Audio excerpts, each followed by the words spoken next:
Okay, is this happening?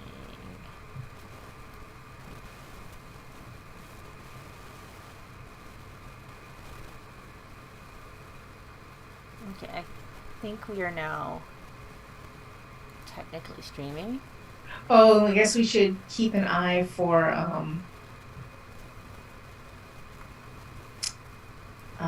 fun with spam.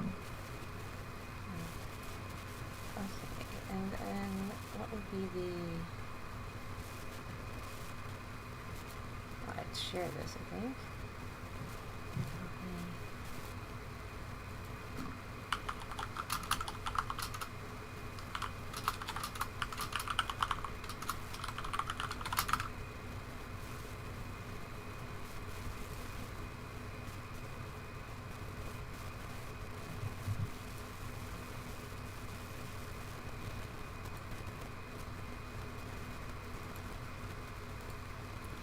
I mean, KP's welcome to hang out with us on Zoom if he wants.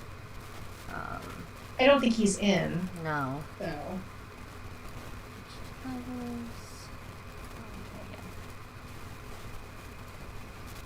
so if I can get the Zoom working. Automatic.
I could not look more dim.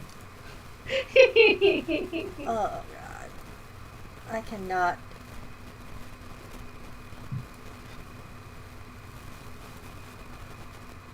Why am I making my life more complicated? Yeah, okay. That works. Okay, so are we indeed streaming?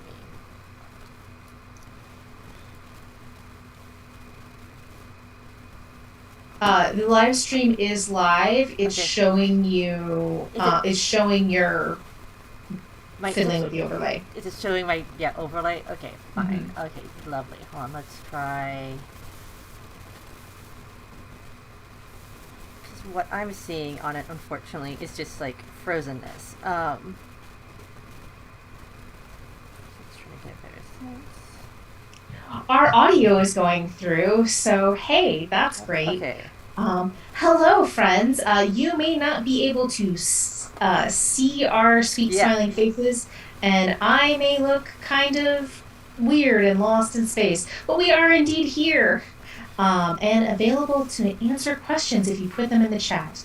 Um, just a reminder that for the ball is a descended from the queen game. What that means is we are taking the part of descended or the part from Alex Roberts for the Queen, which she has made available through what's called an SRD, to transform into a totally new game. There are a bunch of Descended from the Queen games at this point, many of which are available for free on the internet, and we hope to be among them. I am teaching a Jane Austen and Games graduate seminar this fall, and so we will have another iteration of this game that we will test with my students. And so we are actively in the process of developing more prompts, refining our selection of hosts, and generally doing the kind of tweaking you do when a game meets players. So thank you to everybody who has watched the playthrough so far.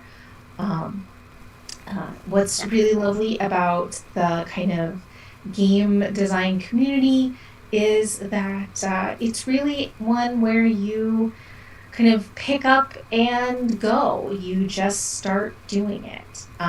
And then you may sometimes end up with a game with two monkeys in it. And Yes. they dance and it's lovely. I mean, the nice thing right now is because for whatever reason our Zoom is frozen, but everything else is working. I've made it so it's just a blank screen and our voices. Hooray! Yeah. It's old-timey radio hour. Yeah, like, so it works. Like, there's been some podcast-esque moments on this channel, so that's good. Yes. So we are going to hang around for another 5 minutes until the end of our session block, and we're going to vamp. If questions come in, then they come in. If they don't, they don't. One of the things that I will note is that while for the purposes of virtual JaneCon, we've emphasized the ways in which this is a descended from the Queen game that is indebted to Jane Austen, we are 18th centuryists, long 18th centuryists, and so we've drawn our inspiration for both the prompts and the hosts from the wider world of the late 18th and into the early 19th century. So, for example, Jane Austen would have never seen the kinds of puffy sleeves, aggressively puffy sleeves of our demo host today, because they would have been a couple of decades later, but we're in range.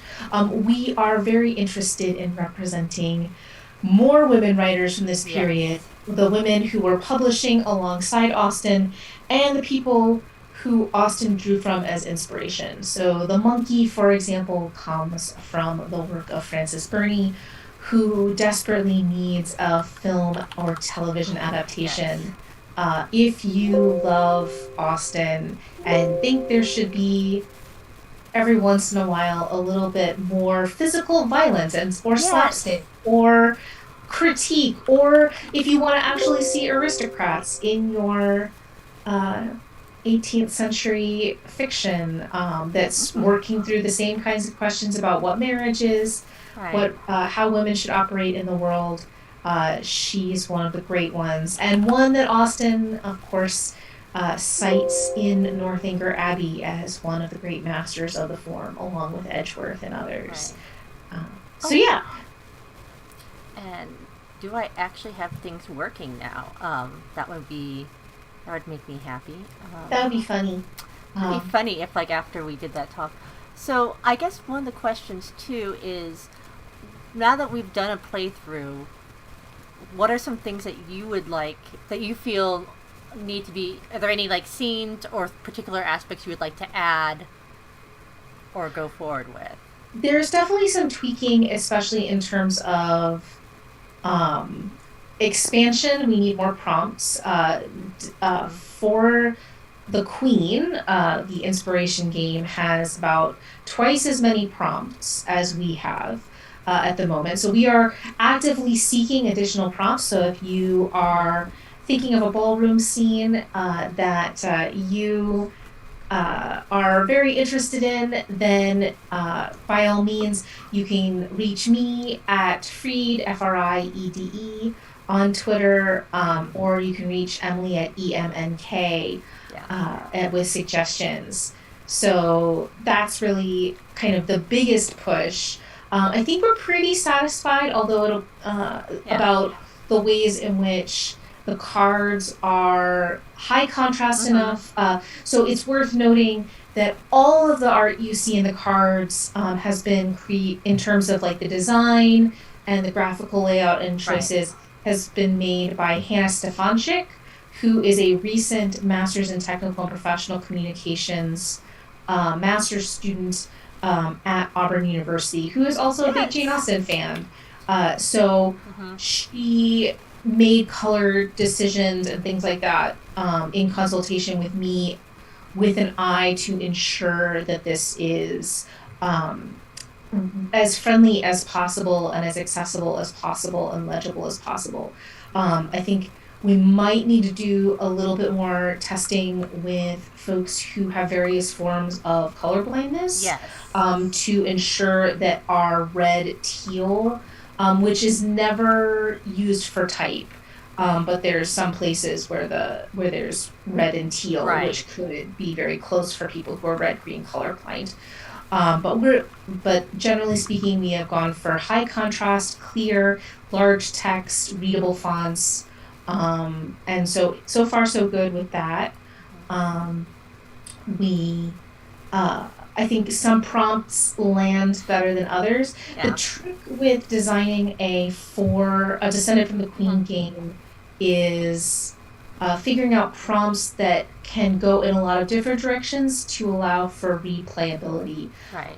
within the constraint of a particular situation.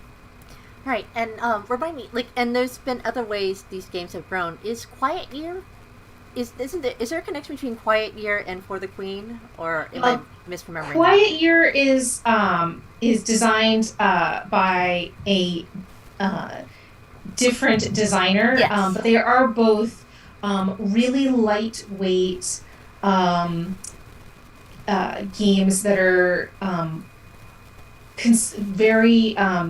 There are many RPG designers um, kind of point to them as Mm-hmm. inspiration, and both are often used, as London noted, in a kind of debrief afterwards, as a way to kind of Right. start a more intensive role playing campaign. So if you were playing Dungeons and Dragons, or if you're playing Vampire, if you're playing, Right. another more complicated system, you might start with Alder's The Quiet Year, which is a map making, world building game told with Mm-hmm. a deck of cards and a piece of paper.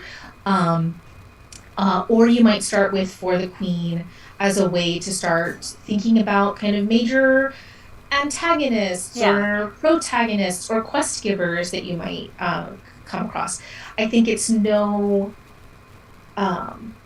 terribly surprising or I think it's fitting that both of these are also by non-cis men. Uh, Yes.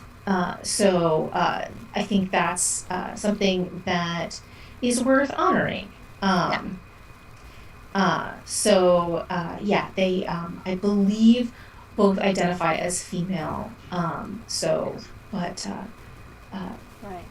just being careful with Yeah. language there. But it's also that like when you think about For the Queen, and something that we try to do with our images is to actually have a diversity of, like, for the Queen, it's like, what is a queen? And so there's a variety of race and age and styles happening with this, and we try to have that representation of the 18th century, which is something we've talked about in the past, which is people might have this fantasy of a white Regency or 18th century England, but that's not the case. And the fact that we can find images that say otherwise from the historical record is, I think, really powerful to do. Yeah, and I think that's one of the interesting kinds of other questions that we've kind of talked about in development. And Emily and I have worked in conversation Mm-hmm. with a bunch of 18th centuryists and other friends, including Linda Truce and Sarah Greenfield, Yes. Jameson Yu, and Alice Villasenor, and Terry Dirksen, and Soren Hammerschmidt, and a bunch of other folks. Oh, and Travis Xiwing Lau, Mm-hmm. to think about whether we wanted to have all historical portraits of Right. known people, which is one decision. So one of the cards that we also played in the extended version of this is Ignatius Sancho, who is Yes. a very well-known member of the Sons of Africa in the late 18th century. In which case, maybe the cards should have, there should be a little explainer sheet that you can find Right. somewhere. On the other hand, the entire purpose of the host cards is to be a kind of suggestive, not a Right. tabula rasa, but a kind of rich possibility for a player to kind of imprint on. Which is why a lot of the art that we chose, all of which is kind of provided by the Lewis Walpole Library and the Welcome Center under very Mhm. capacious kind of uh, Creative Commons licensing that allows for Right. them to be used.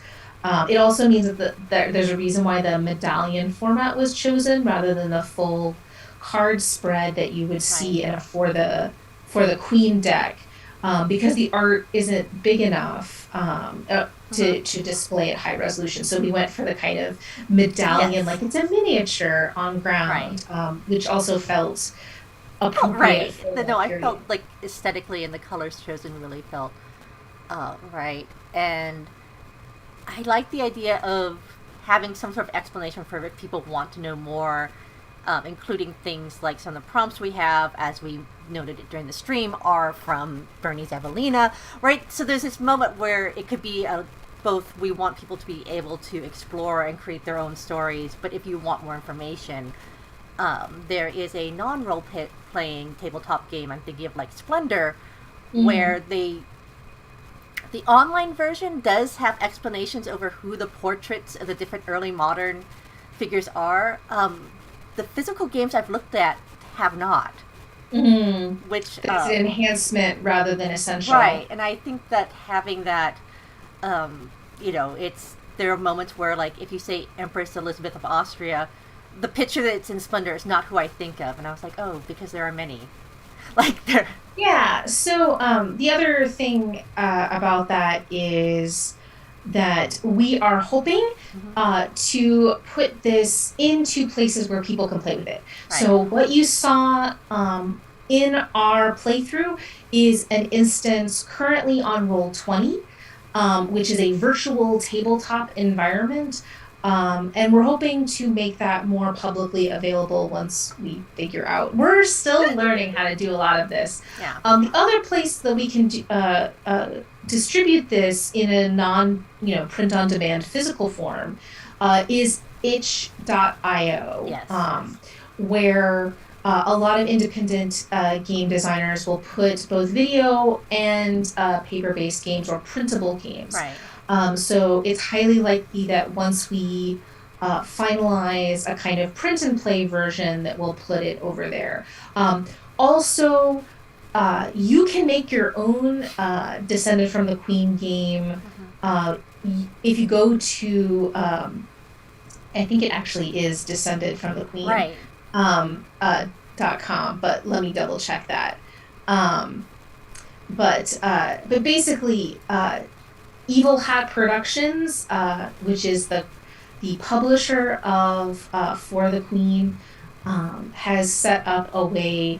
If you look up Descended from the Queen SRD, you can find the rules. It is forthequeengame.com, which will take you to the licensing, to the information about the SRD, and also to games available to play online yes, that are also Descended from the Queen. Everything from playing a faculty senate, which is really yes. traumatizing, That was content warnings galore for academics, yeah, to Plato's Symposium, to walking down or up the stairs at the end of a club night, to many, many more.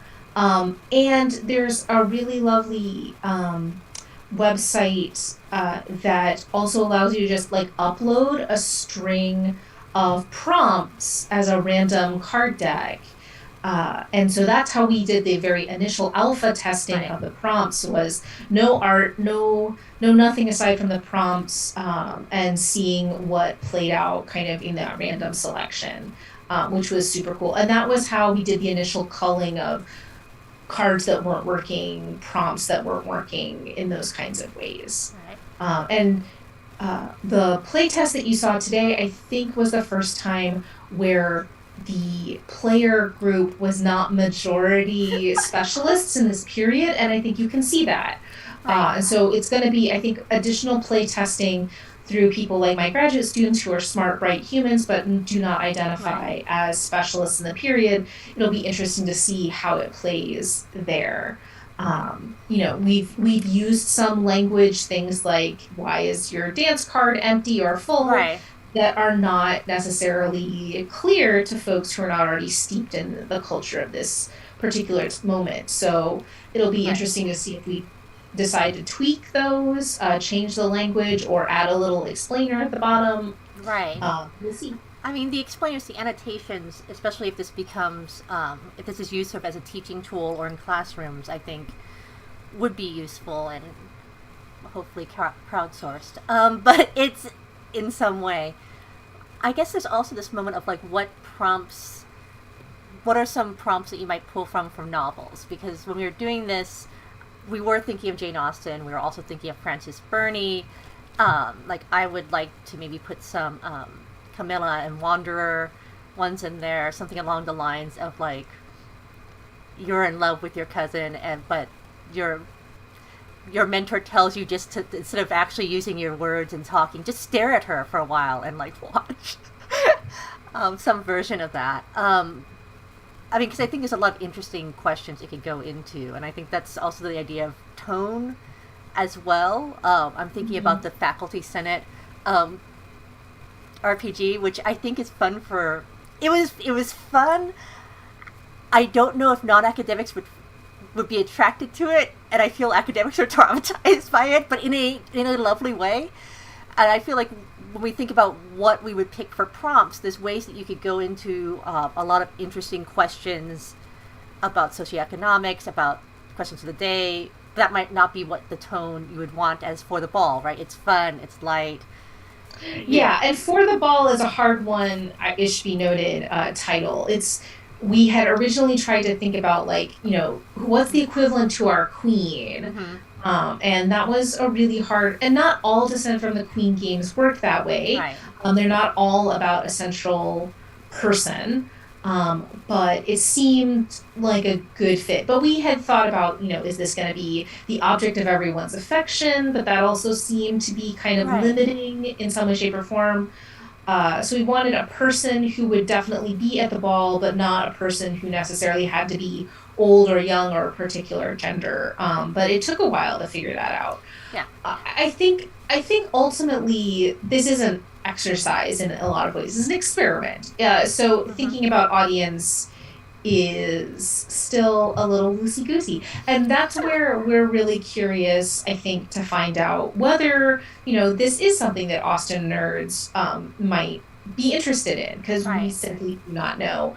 I don't know that I love this as a pedagogical tool, even though I will say if you are someone who is interested in teaching role playing games, this is the game that descended from for the Queen is the game that I start with right, when I teach tabletop role playing games or story games more generally. It's very easy. yeah, If you can, in the physical version of the deck, you can slide that uh, the Queen is under attack card about 15 to 20 cards down deep into the pile and get yourself about a 20-minute game, yeah, and which is just about perfect. It gets everybody around the circle a couple of times.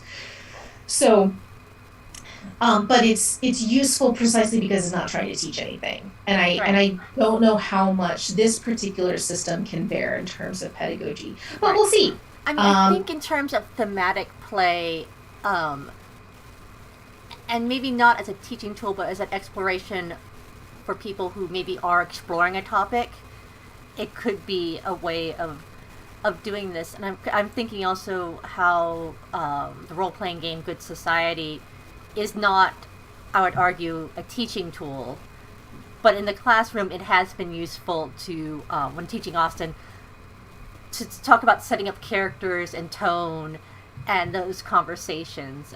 Also, all of my students wanted to be basically rakes from old money, but it's all they just wanted to be debauched aristocrats. But it's yeah, I mean, I think and I know that we are over our time. yes, But I think there is a larger discussion, and Emily and I have talked about this. We've published about this. We are always interested in talking more about this.